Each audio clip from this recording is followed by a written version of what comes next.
है पढ़ाई, दवाई और हमारे बुद्धिजीवी मंच के प्रदेश प्रतिनिधि सम्मेलन आहूत है। प्रदेश भर के जो बुद्धिजीवी मंच के वरीय नेता आज हमारे डोमन सर के नेतृत्व में आज यहाँ पर गोष्ठी के रूप में और भविष्य के सम्मेलन की तैयारी के संदर्भ में बैठेंगे। मैंने निश्चित रूप से कहा है कि आज के दिन में, चूँकि ये मेरी रीढ़ है, ये अनुसंधान पार्टी के अनुसंधान करते हैं, पार्टी की नीतियों पर बहस करेंगे और करते हैं, राज्य को नई दिशा देने की पहल करेंगे। जहाँ इस संगठन की इकाइयों का गठन पूरा प्रदेश में करना है, वहीं पर मैंने राज्य की आवश्यकताओं पर बल दिया। मैंने कहा कि आज के दिन में गरीब से पढ़ाई, दवाई और न्याय काफ़ी दूर होते जा रहा है। क्योंकि जो स्थिति बनी है, आप देख लेंगे, उसके उदाहरण भी मैंने दिए।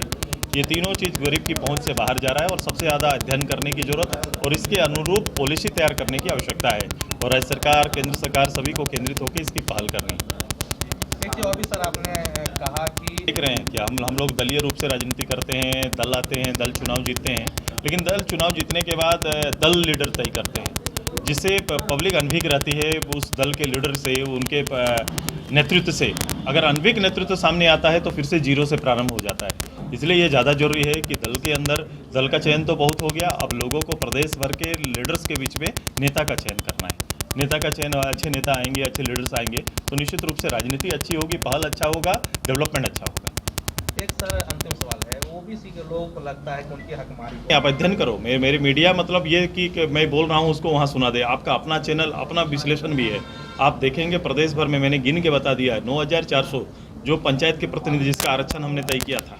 मैंने सामूहिक रूप से उस समय, मैंने दलीय रूप से, मैंने सामाजिक संगठनों से बीच में बैठकर इनको पंचायत शेड्यूल एरिया से लेकर शेड्यूल एरिया के बाहर भी हमने तय किया कि इनका आरक्षण सुनिश्चित होना चाहिए। बड़ा तबका राज्य के अंदर में कहीं ना कहीं ये रिजर्वेशन के ना मिलने से उनको इसका जो लाभ मिलना है वो नहीं मिल पा रहा है। आप देखेंगे कि इतना लोग पंचायत चुनाव में, फिर अभी अर्बन चुनाव एरिया जब हम लोग आए, नगर इकाई के चुनाव का समय आया तो भी सरकार उसमें आगे नहीं बढ़ी।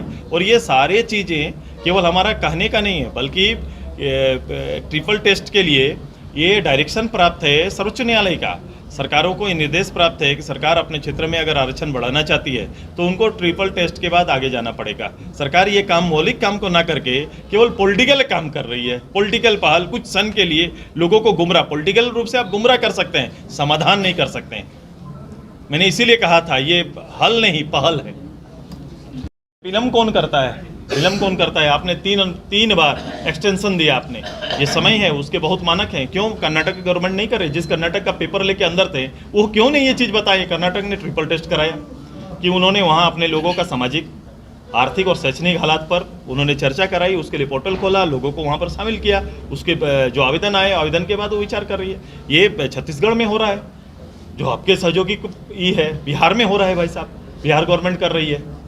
ये चीज़ अस्थाई हल अगर आप चाहते हैं, वास्तव में अगर ओबीसी को अस्थाई हल देना चाहते हैं, या फिर राज्य में ऐसे छूटे और बहुत सारे हैं, जैसे मैं बता दूं, लोहरा, लोहार, बेदिया, ये अपना जो पूरे एक संथाल से लेकर हमारे इस क्षेत्र में एक बड़ा समाज लड़ रहा है, मैं उसका, बहुत सारे छोटे छोटे समाज इस रूप से हैं जिनको न्याय नहीं मिल पाता है। आप तुरंत से उसका अनुसंधान करके आप उसको रिजल्ट दीजिए, नहीं तो एक समाज कितना दिन लड़ता रहेगा। चेंज भी देख रहे हैं, अगर ऐसा लड़ाई लड़ी गई तो उसकी सफलता भी है। आपने देखा पूरा, मैंने उस दिन भी चर्चा किया था कि हमारा भोक्ता कौन जो परिवार जो इस एरिया का है, कहीं ना कहीं उन लोग को बाद में अनुसंधान हुआ, क्योंकि वो शेड्यूल कास्ट कैटेगरी में थे, अब शेड्यूल ट्राइब में आ गए। शेड्यूल ट्राइब में आ गए क्योंकि एक अनुसंधान हुआ, उसका रिसर्च हुआ, रिसर्च के बाद जो चीज़ें निकल के आई उनको लोगों पाया गया कि एसटी शेड्यूल ट्राइब के ये नज़दीक हैं और सेंट्रल गवर्नमेंट का निर्णय आ गया। देखिए, तो इस तरह से सभी समाज के अंदर में जो समाज अपने लिए, अपने हक के लिए लड़ाई लड़ रहा है, उसका कहीं ना कहीं गंभीरता से बैठकर उसको उचित प्लेटफॉर्म में उसका अनुसंधान करके उसको निर्णय देना चाहिए।